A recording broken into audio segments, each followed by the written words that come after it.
Ikhulekiseni mafrika mash ngithanda ziseni nakho ngisenkingeni kanti ngenzeni ngoneni kwabaningi ngiqula ivangeli lenkosi musungikhube endleleni yami shenqela kancane ma unenkinga mina ngifuna ukubona izulu ngiyekele ngisebenzele ubaba olandelayo next ngena hlale phansi yekuloku ngibingelela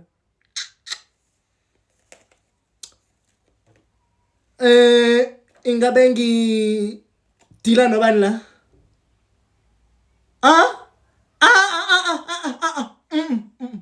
mangabe ukhuluma nami be audible how are you mute nginyanyisi wena uba igama ununu